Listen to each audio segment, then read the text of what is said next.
คนเนาะมื้อนี้ก็มาอัปเดตทุกคนเนาะสาวโสดเปิดใจให้แหละเนาะโดยสบายดีสบายดีสบายดีคนเนาะทางน้องเองก็แคตตี้น้องแคตตี้เนาะโดยน้องแคตตี้ทุกคนเนาะคือน้องเองนี่ก็เปิดใจไปก็ประมาณอาทิตย์คือกันแม่นบ่โดยได้ทางล่ะเชียงข่อยแท้ทางล่ะปกติเป็นคนบ่ข่อยจังซี่บ่แม่เวลาไปเล่นน้ำหมู่ก็เว้าแบบนี้บ่ว้าวคอยโอ้เป็นคนเสียงเบาเนาะโดยหายเป็นอยู่บ่ซั่นน่ะก็เป็นหายก็คือสิบ่เป็นตาย่านดอกเนาะหายเสียงบ่ดังนี่โดยนะทุกคนเนาะโอ้คือน้องเป็นคนเสียงคอยทุกคนเนาะถ้าว่า FC บ่ค่อยยินปานใดก็ขอโทษขออภัยนำหลายๆเนาะทุกคนเนาะโดยน้องแคทตี้เนาะโดยเป็นได้ทั้งหลายเปิดใจไปมีแล้วผู้บ่าวนะก็มีแต่คนลมยังบ่ค่อยถูกใจปานใดน้องบ่ถูกใจบ่มันก็แบบบ่ค่อยได้ร่วมกันค่ะแบบดนๆจังแซ่บนำกันโอ้น้องบ่โดนแซดหรือว่าทางเพิ่นทางเพิ่นทางเพิ่นนี่เป็นคนไทยหรือคนลาวนี่ส่วนหลายก็มีแต่คนไทยมีคนไทยโอ้จักคนนึงล่ะประมาณ 2-3 คนนี่แหละประมาณ 2-3 คนเป็นคนไทยเบิดเนาะโดย2-3 คนที่น้องว่านี่อายุเพิ่นหลายบ่ก็ประมาณ60หรือ70ประมาณนี้นะ60-70ทุกคนอ๋อแต่ว่าแบบบ่ค่อยได้ร่วมกันแม่นบ่โดยโอ้แบบจักมื้อแชทกันเทื่อนึงนี่น้องแชทไปเพิ่นตอบก็ประมาณมื้อ1 2มื้อโอ้คนน้องแชทไปหาเพิ่นหรือว่าทักถามเพิ่นนี่แม่นบ่แม่นแต่ว่าเพิ่นนี่ดนสิมาตอบแม่นบ่โดยเธอว่ามีแต่คนล้มแต่ก็ยังบ่ทันแบบว่าสิถึกอกถึกใจเนาะโดยแล้วทุกมื้อได้ซะยังแชทยังล้มอยู่บ่ทุกมื้อนี่แชทอยู่แม่นบ่ก็คือเก่าแม่นบ่โดยโดนจังมาตอบแม่เดี๋ยวก่อนเนาะถ้าว่าง่ายๆก็คือน้องเพิ่นนี่ก็ยังโสดเนาะโดยแม่ก็คือยังโสดทุกคนเนาะยังบ่ทันมีไผทุกคนเนาะก็ยังเปิดใจคือเก่าน้องหล่ะเนาะโดยคือน้องนะอายุเท่าไหร่ก็น้องนะ19อายุ19 ปีทุกคนเนาะเพิ่นเปิดใจอยากหาแฟนแม่นบ่โดยอยากได้แฟนผู้บ่าวไทยหรือว่าผู้บ่าวลาวหรือว่าผู้บ่าวแบบไปเฮ็ดงานอยู่แถวต่างประเทศเนาะโดยอ๋อโดยทุกคนเนาะ คือล้มกับเพิ่นนี่ตั้งแต่เปิดคลิปเพิ่นบ่เปิดคลิปได้ 2-3 มื้อเปิดคลิปได้ 2-3 มื้อแล้วก็จังได้เพิ่นจังได้ทักหาน้องบ่โดยอ๋อโดยได้เห็นหน้าเห็นตาเพิ่นอยู่บ่บ่ได้เห็นบ่ได้โทรแบบคอลวิดีโอใส่กันบ่โทรแต่แบบบ่ได้เปิดกล้องโทรบ่ได้เปิดกล้องแม่นบ่น้องบ่เปิดหรือบ่เลยทางเพิ่นบ่เปิดนี่ว่าได้ทางเพิ่นบ่เปิดนำแต่ถ้าเพิ่นเปิดน้องก็พร้อมสิเปิดแม่นบ่โดยมีแต่คนมีอายุเนาะอยากมาลมโอ้คือน้องเนี่ยจำกัดอายุเพิ่นหลายปานใดก็น้องนะ35ประมาณ70-80ประมาณ35 70 80เนาะในคลิปที่เปิดใจมือแรกทุกคนเนาะโอ้แต่ก็มีแต่คนที่มีอายุ60 70น้องว่าเนาะเข้ามาลมส่วนรุ่นแบบว่า30 40นี่บ่มีบ่มี30ปลายนี่มันบ่ได้คุยบ่ทุกมื้อนี่ก็คุยแต่ว่าบ่ได้ค่อยแชทนำกันนะอ๋อทุกคนล้วนแต่เป็นคนไทยเนาะว้าวลาวนี่บ่มีจักคนเลยบ่ทุกคนเนาะคือน้องนี่มักผู้ชายแบบใดก็น้องนะแบบบ่มักคนวุ่นวายแบบว่านิสัยก็บ่มักคนแบบใจร้อนบ่มักคนขี้ใจร้อนขี้วุ่นวายขี้งุนงิดง่ายเนาะว่าง่ายๆก็แบบคนแบบใจเย็นๆแบบสบายๆว่าไงกันเนาะด้วยความส่วนตัวน้องเนี่ยเป็นคนแบบใดสารลมน้องเนี่ยก็อารมณ์ร้อนในปานกลางประมาณนี้นะอารมณ์ร้อนกลางๆมันบ่เกินเป็นจังได๋คือน้องนี่ที่ผ่านมาน่ะบ่เคยล้มบ้าแม่นบ่เป็นได้ลมผู้บ่าวแล้วเป็นจังได๋บัดนี้ ก็ แบบล่มอยู่แต่ว่าบ่ได้ค่อยแบบล่มเก่งปานใดนะคะว่าเพิ่นชวนคุยก็คุยอืมแต่ว่าผู้บ่าวชวนคุยนี่น้องก็คุยได้แม่นบ่เนาะมีความตื่นเต้นบ่ในการลมผู้บ่าวครั้งแรกก็ตื่นเต้นอยู่ตื่นเต้นอยู่เนาะเนาะดีอยู่บ่ล่ะได้ลมผู้บ่าวเนี่ยก็ดีดีอยู่แม่นบ่เนาะอืมสิทีแต่ว่าเพิ่นนี่ยังบ่ทันมีความจริงใจแม่นบ่โดยเพิ่นยังคุยเล่นๆอยู่เนาะแม่จังดนจังว่าแชตจังได้มาลมกันอืมน้องคิดว่าในใดซะที่แบบเพิ่นได้ดนมาตอบน้องนี่ก็แบบบ่ฮู้สิว่าแนวใดคิดว่าเพิ่นมีผู้สาวหลายคนบ่หรือว่าคิดว่าเฮานี่บ่ตรงสเปคเพิ่นบ่หรือว่าแนวใดหรือว่าคิดว่าเพิ่นเฮาบ่ได้บ่จังซี่บ่คิดว่าแบบนี้แม่นอืมแต่ส่วนหลายที่เพิ่นทักเข้ามาน้องเพิ่นว่าได้ซะบ่ได้ว่าแนวใดก็ล่มกันล่มในหนึ่งแล้วก็หายนะอืมแบบเดียวแม่นทักทายเข้ามาถามชื่อเสียงแล้วก็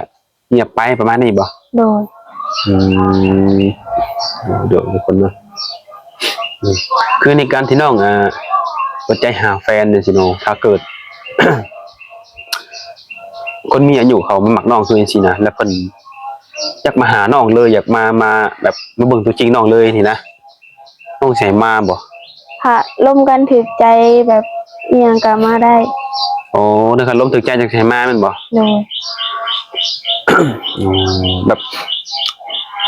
มาก่อนจักล้มกันนี่บ่ได้บ่บ่เป็นจังได๋เป็นจังได๋เอาเป็นจั มั ง น ได๋แบบมันไวเกินมันไวเกินโดยโอ้ด้วยความที่น้องก็ยังบ่ทันเคยลงผู้บ่าวเนาะโดยอืมันไวเกินเพิ่นว่าถ้าสิมาหาอีหลีก็ขอให้ล้มกันก่อนเนาะโดยให้ฮู้จักกันแล้วดนก่อนแม่นบ่โดยต้องล้มกันดนปานใดจังสิให้เพิ่นมาหาอยู่เดือนเพราะว่าประมาณ 2-3 เดือนประมาณ 2-3 เดือนโดยอืมจังสิว่ามาหามาเจอกันได้เนาะโดยโดยทุกคนเนาะนี่คือน้องเพิ่นก็อยากมีประสบการณ์เนาะในการอบรมผู้บ่าวทุกคนเนาะเพิ่นก็บ่เคยลงผู้บ่าวจักเทื่อพุ่นว่าเป็นครั้งแรกในการออกมาเปิดใจนี่เนาะโดยให้ลมผู้บ่าวก็บ่ค่อยลมนำทุกคนเลย หรือว่าน้องบ่มีเวลาลมนำเพิ่นบ่จักก็มีเวลาน้องว่างน้องก็แชทไปหาแต่ว่าเพิ่นบ่ค่อยตอบนะโอ้ไปถามบ่เพิ่นเฮ็ดเวียกเฮ็ดงานหยังซะบ่ย้านว่าแต่ว่าเพิ่นไปเฮ็ดงานก็ไปแล้วก็แบบหายไปเลยประมาณนี้อืมย้านว่าเวลาว่างเพิ่นกับเวลาว่างน้องยันแบบบ่ตรงกันนี่นะเพิ่นได้บอกว่าเวลาเฮ็ดงานเพิ่นบ่ได้บอกเพิ่นบ่คือน้องนี่บ่ได้เฮ็ดงานแม่นบ่โดยโอ้เพิ่นน่าจะ หรือไม่ก็เวลาน้องกับเพิ่นอาจจะบ่ตรงกันก็มีแต่ก็คิดไปทางนี้ก่อนเนาะโดย ก็คือในมื้อนี้ก็ยังเปิดใจคือเก่าเนาะน้องหลานเนาะโดยยังเปิดรับหนุ่มๆคือเก่าอายุก็30ฮอด607-80เพิ่นว่าทุกคนเนาะคือน้องสิเปิดใจหาแฟนถ้าน้องได้แฟนนี่ถึงขั้นว่าน้องแบบอยากมีสามีเลยนี่นะต้องดลบ่ต้องรู้จักกันดลบ่ซะประมาณ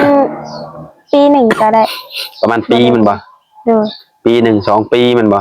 โดยโอ้ประมาณนี้ถึงจะแบบว่ามั่นใจโดยแล้วก็ตั้งสิตัดใจแบบให้เพิ่นมาห้องมาขอเนาะโดยมาขอนี่เพิ่นนำไปอยู่นำก็ไปบ่ก็ไปได้แม่นบ่โดยโดยทุกคนเนาะถ้าผู้ใดแบบหนุ่มโสดเนาะหนุ่มไทยหนุ่มลาวอยากมีแฟนเป็นสาวลาวเนี่ยทุกคนเนาะตอนนี้ก็คือเปิดใจหาแฟนก่อนเรื่องคู่ชีวิตนี่ยังบ่ทันพร้อมเนาะโดยเป็นแฟนกันก่อนประมาณปีหรือว่า2 ปีทุกคนเอาง่ายๆกันน้องบ่จังสิพร้อมสละโสดให้โดยทุกคนเนาะถ้าเกิดว่าเพิ่นรอบ่ได้เด้น้องล่ะคนที่เขามาล้มน้องเพิ่นก็อายุหลายเพิ่นรอไว้ฮอดปีแน่สิว่าได้ซะก็ถ้าว่าล่มเข้าใจกันก็ได้อยู่แม่นบ่โดยถ้าโอเคคือความหมายที่แบบน้องแบบว่ารอฮอดปี2 ปีนี่คือน้องต้องการแบบว่าที่จะเข้าใจกับเพิ่นแม่นบ่แม่นต้องการแบบว่าเชื่อมั่นในตัวเพิ่นเนาะอยากมั่นใจในตัวเพิ่นว่าเพิ่นนี่มักน้องแท้บ่สามารถดูแลน้องได้บ่เนาะโดย โอ้แต่ถ้าว่าทางเพิ่นเฮ็ดให้เห็นเฮ็ดให้น้องมั่นใจนี่บ่ฮอดปีก็ได้แม่นบ่ แม่น ทุกคนเนาะ มันแม่นเราต้องคุยกันแบบให้ชัดเจนแบบนี้ทุกคนเนาะบางทีหนุ่มๆเพิ่นก็อาจจะบ่เข้าใจทุกคนเนาะบางทีคุยกันไปปี2ปีคุยไปคือโดนแทะประมาณนี้นะคือน้องเพิ่นคุยปี2ปีคือน้องเพิ่นอยากมั่นใจในตัวผู้ชายไว้ง่ายกันเนาะ โดย น้องเพิ่นยังบ่ทันมีประสบการณ์ทุกคนเพิ่นก็คิดย้านแน่แม่นบ่ โดย อ่า สิ่งที่น้องย้านในสตรีผู้ชายนี่ย้านแบบใดน้องล่ะ แบบย่านแบบว่าเขามาล่มแล้วก็แบบตัวประมาณนี้นะ น้องย้านเพิ่นตัวบ่ แม่น แล้วน้องนี่มั่นใจว่าน้องสิบ่ตัวเพิ่น โดย บ่ตัวแม่นบ่ โดย ถ้าผู้ใดเข้ามาดีกับน้องน้องดีกลับเลยแม่นบ่ โดย จริงใจมากก็จริงใจกลับเนาะ โดย อืมโดยมั่นใจได้น้องล่ะ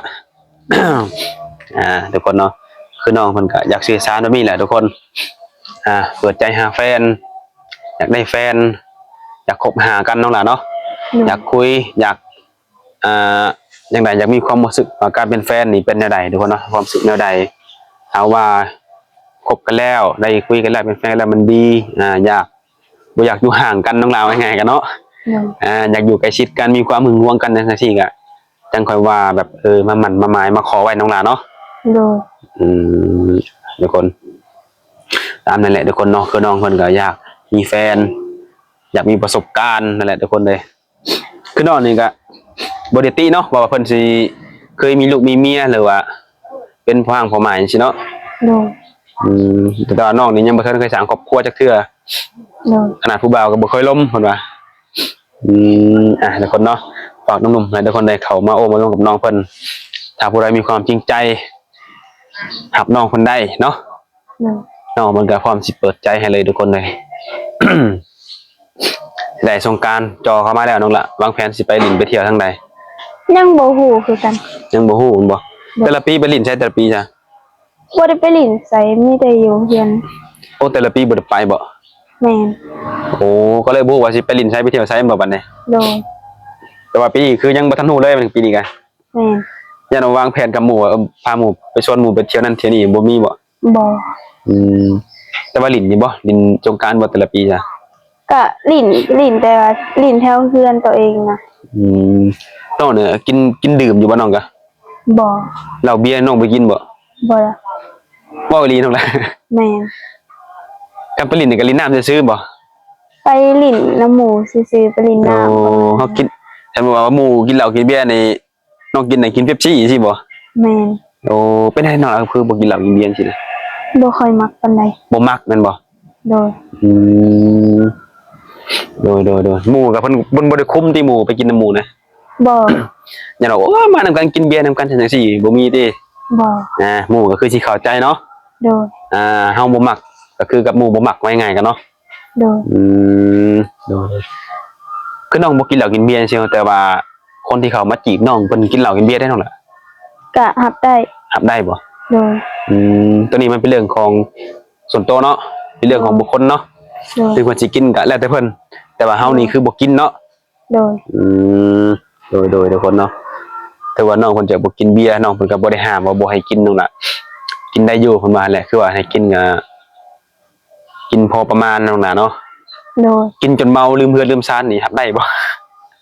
แต่ละกินกะ กินแบบเดินๆกินเทื่อหนึงนะบ่ได้กินหลายปานใด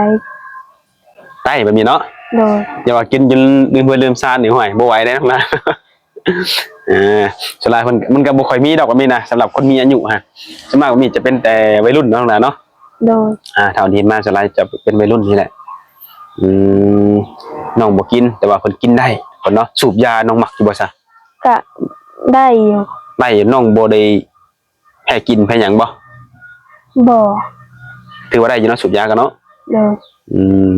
ทุกคนเนาะประมาณนี้แหละทุกคนเลยสำหรับน้องแคทตี้บ่ โดย เป็นการอัปเดตคลิปที่2ของเพิ่นทุกคนเนาะเปิดใจไปเพิ่นก็มีคนโนคนลมแต่ก็ยังบ่ทันมีแบบว่าผู้ที่สิเข้ามาแสดงความแบบฮักจริงบ่หรือว่าสิจริงใจกับเพิ่นเนาะมีแต่ว่าเข้ามาลมแล้วก็เงียบไปเรื่องราวของเพิ่นก็ประมาณนี้แหละทุกคนสำหรับหนุ่มๆโสดคนใดเข้ามาเบิ่งคลิปนี้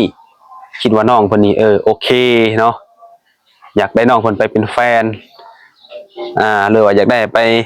เป็นลูกเป็นผัวเป็นเมียทุกคนเนาะก็เข้ามาโอ้มาร่วมกับน้องเพิ่นได้ถ้าคุยกับน้องเพิ่นเห็นน้องเพิ่นนี่มีความเชื่อมั่นเชื่อถือแหละแบบว่ามั่นใจนั่นล่ะเนาะ โดย น้องมันก็พร้อมจะสละโสดเลยทุกคนเนาะสละโสดแล้วไปอยู่นํก็ได้หรือว่ามาอยู่พี่ก็ได้เนาะ โดย โอเคก็ฝากหนุ่มสิเป็นหนุ่มไทยหนุ่มลาวก็ฝากทุกคนเนาะทางติดต่อน้องก็ยังบ่ทันเปลี่ยนแม่นบ่ แม่น เฟซอันเก่าไลน์อันเก่า แม่น น้องลินนั่นไลน์กับยังก็ ลิ้นแต่ลาย ลินแต่ไลน์เนาะ โดย มันมีแต่ไลน์ทุกคนเด้อก็สิเอาสำนี้ก่อนแหละทุกคนเลยมื้อหน้ามื้อในค่อยว่ากันใหม่เผื่อว่าน้องเพิ่นนี่สิได้เจอฮักแท้เฮาก็สิได้มาอัปเดตให้ใหม่ทุกคนเนาะแต่สำหรับวันนี้น้องเพิ่นก็ยังโสดคือเก่าจีบได้คือเก่าเนาะ โดย โอเคทั้งหลายไว้พอกันในมื้อหน้าเนาะ โดย โดยสบายดี สบายดี